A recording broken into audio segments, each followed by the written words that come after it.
All right, hey, this is Dave from the Scooter Lounge. I'm here to tell you about the Royal Alloy Grand Tourer 150. I'm going to tell you what's different about it, what's special, how to use it, and why you should get one. So I'm going to start with a little history. Royal Alloy is a scooter company that began with a British Lambretta enthusiast, and he joined forces with a Chinese manufacturer to produce a replica of a classic Lambretta scooter, but with a modern automatic transmission motor.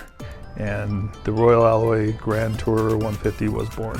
One of the things that makes this scooter unique is a lot of the bodywork is actually made of metal.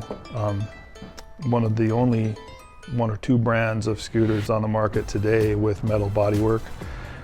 They went to great lengths to duplicate the Lambretta front suspension with the trailing link. They have upgraded considerably the shock absorbers from what Lambretta would have had, as well as having a hydraulic disc brake. But this link suspension is virtually identical to the old Lambretta scooters, which is pretty cool. They went out of their way to do that. It would have been much cheaper and easier to just use a typical telescopic fork. The bodywork and the lines on the back are very authentic to a 1960s Lambretta, and these are metal panels. The difference is they're wider. So where in the 60s a Lambretta passenger would have had enough room here to put their feet on the Royal Alloy, there is not room, and so they have equipped it with a folding passenger footrest as well. The wheel size that they used on the Royal Alloy is 12 inches, which is much more common to modern scooters. In the 60s it would have had a 10-inch wheel, so the 12-inch wheel gives it a better ride and better handling. It also raises it up a little bit. Okay, the Royal Alloy GT 150 is equipped with a 4-stroke 150cc motor. I will not stick my neck out and tell you that it is a SIM motor, but I've heard it said that it is a SIM motor. SIM is a Taiwanese manufacturer that makes high quality scooters such as these over here. The motor does look very, very similar to a SIM motor. So we have sold a number of these over the years and have had no problems with the engines. It's been quite a reliable machine. So it is equipped with an LED headlight, which is pretty slick.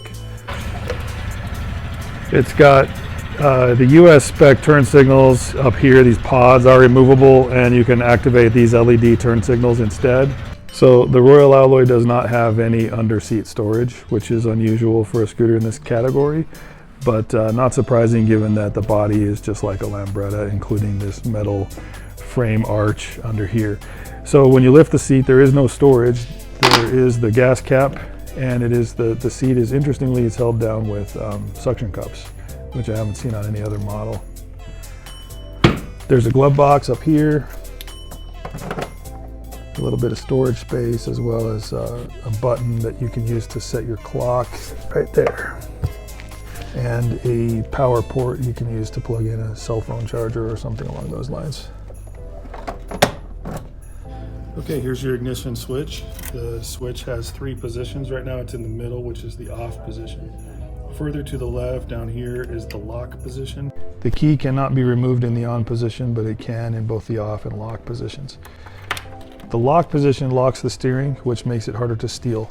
You turn the handlebars all the way to the left, then push the key in. It will go in just a little, and you turn counterclockwise, and that locks the steering.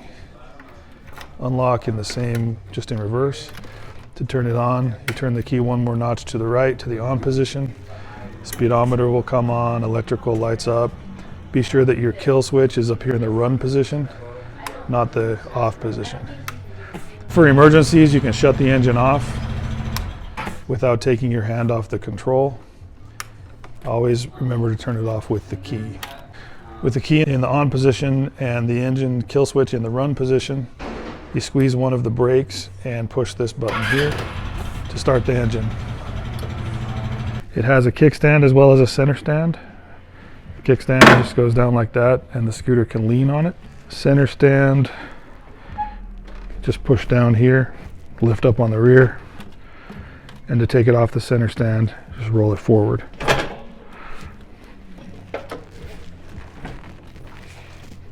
Okay, the scooter is equipped with front and rear hydraulic disc brakes.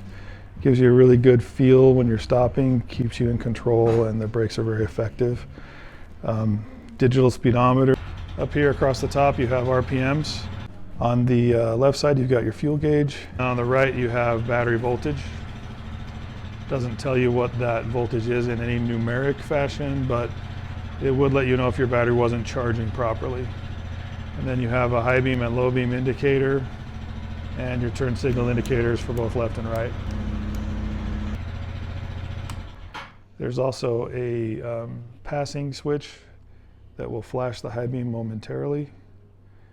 There's your horn right here. So that pretty much sums it up for the Royal Alloy GT 150. If you're interested in a metal bodied, very vintage styled, high quality scooter that's a lot of fun, then look no further.